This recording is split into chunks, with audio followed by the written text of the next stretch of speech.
बिस्मिल्लाहिर्रहमानिर्रहीम। अस्सलाम वालेकुम रहमतुल्लाहि व बरकातुहू।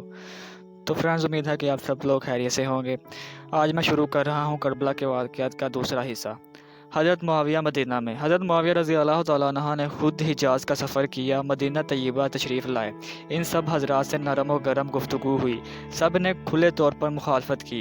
उम्मुल मोमिनीन हज़रत आयशा रज़ी अल्लाह तआला अन्हा, अमीर मुआविया रज़ी अल्लाह तआला अन्हा, हज़रत आयशा सिद्दीक़ा रज़ी अल्लाह तआला अन्हा से शिकायत और इनकी नसीहत के पास तशरीफ़ ले गए और इनसे ये शिकायत की कि हज़रात मेरी मुखालफत करते हैं। उम्मुल मोमिनीन ने उनको नसीहत की कि मैंने सुना है कि आप इन पर जबर करते हैं और कत्ल की धमकी देते हैं।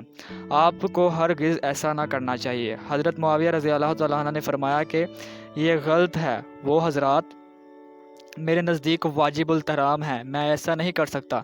लेकिन बात यह है कि शाम व इराक़ और आम इस्लामी शहरों के बाशिंदे यजीद की बैत पर मुत्तफ़िक हो चुके हैं। बैत खिलाफत मुकम्मल हो चुकी है। अब ये चंद हज़रात मुखालफत कर रहे हैं। अब आप ही बतलाइए किस मुसलमानों का कलमा एक शख्स पर मुत्तफ़िक हो चुका है और एक बैत मुकम्मल हो चुकी है। क्या मैं इस बैत को मुकम्मल होने के बाद तोड़ दूँ? उम्मुल मोमिनीन रज़ी अल्लाह तआला अन्हा ने फरमाया, ये तो आपकी राय है, आप जानने, लेकिन मैं ये कहती हूँ कि इन हज़रात पर तशद्दुद ना कीजिए। एहतराम व फ़िर्क़ के साथ इनसे गुफ्तगू कीजिए। हज़रत मुआविया रज़ी अल्लाह तआला अन्हा ने इनसे वादा किया कि मैं ऐसा ही करूँगा। हज़रत हुसैन रज़ी अल्लाह तआला अन्हा और अब्दुल्ला बिन ज़ुबैर रज़ी अल्लाह तआला अन्हा हज़रत मुआविया के क़याम मदीना के ज़माना में ये महसूस करते थे कि हमें मजबूर किया जाएगा, इसलिए माँ अहले एयाल मक्का मुकरमा पहुँच गए। अब्दुल्ला बिन उमर रज़ी अल्लाह तआला अन्हा और अब्दुर्रहमान बिन अबी बकर रज़ी अल्लाह तआला अन्हा हज के लिए मक्का तशरीफ़ ले गए। हज़रत मुआविया मक्का में। मदीना के बाद हज़रत मुआविया हज के लिए मक्का मुकरमा तशरीफ़ लाए।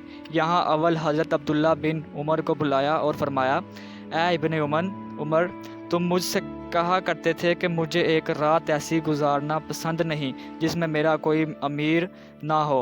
मैंने इस अमर के पेश नज़र अपने बाद के लिए यजीद की खिलाफत पर बैत ले ली है कि मेरे बाद मुसलमानों में अफरा तफरी न फैले। सब मुसलमान इस पर मुत्तफ़िक हो गए।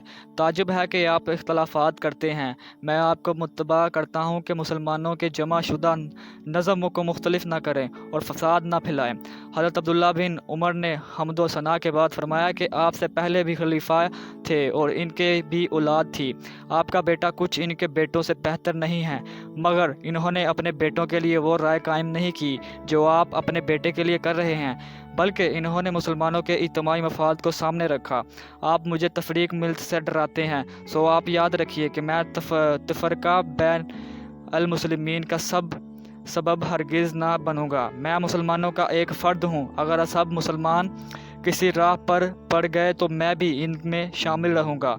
इसके बाद अब्दुर्रहमान बिन अबी बकर से इस मामला पर मैं गुफ्तगू फरमाई। इन्होंने शिद्दत से इनकार किया कि मैं कभी इसको कबूल नहीं करूँगा। फिर अब्दुल्ला बिन ज़ुबैर को बुलाकर खिताब किया। इन्होंने भी ऐसा ही जवाब दिया। इज्तिमाई तौर पर मुआविया को सही मशवरा। इसके बाद हज़रत हुसैन रज़ी अल्लाह तआला अन्हु बिन अली रज़ी अल्लाह तआला अन्हु और अब्दुल्ला बिन ज़ुबैर वगैरह खुद जाकर हज़रत मुआविया से मिले और इनसे कहा कि आपके लिए ये किसी तरह मुनासिब नहीं कि आप अपने बेटे यजीद के लिए बैत पर इसरार करें।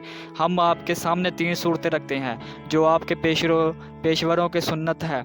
आप वो काम करें जो रसूलुल्लाह सल्लल्लाहु अलैहि वसल्लम ने किया कि अपने बाद के लिए किसी को मुतय्यन नहीं फरमाया, बल्कि मुसलमानों की राय आम पर छोड़ दिया। या वो काम करें जो अबू बकर ने किया कि एक ऐसे शख्स का नाम पेश किया जो ना उनके ख़ानदान का है, ना उनका कोई करीबी रिश्तेदार है और इसकी अहलियत पर भी सब मुसलमान मुत्तफ़िक हैं। या वो सूरत अख्तियार करें जो हज़रत उमर रज़ी अल्लाह तआला अन्हु ने की कि आप अपने बाद का मामला 6 आदमियों पर दायर कर दें। इसके 100 अहम कोई छोटी सूरत नहीं समझे, ना कबूल करने के लिए तैयार है। मगर हज़रत मुआविया रज़ी अल्लाह तआला अन्हु को अपनी इस राय पर इसरार रहा कि अब यजीद के हाथ पर बैत मुकम्मल हो चुकी है, इसकी मुखालफत आप लोगों की जायज़ नहीं है। तो दोस्तों, मैं आज आपको इतना ही बताऊंगा। तीसरा हिस्सा कल से शुरू करूंगा। अल्लाह हाफिज़।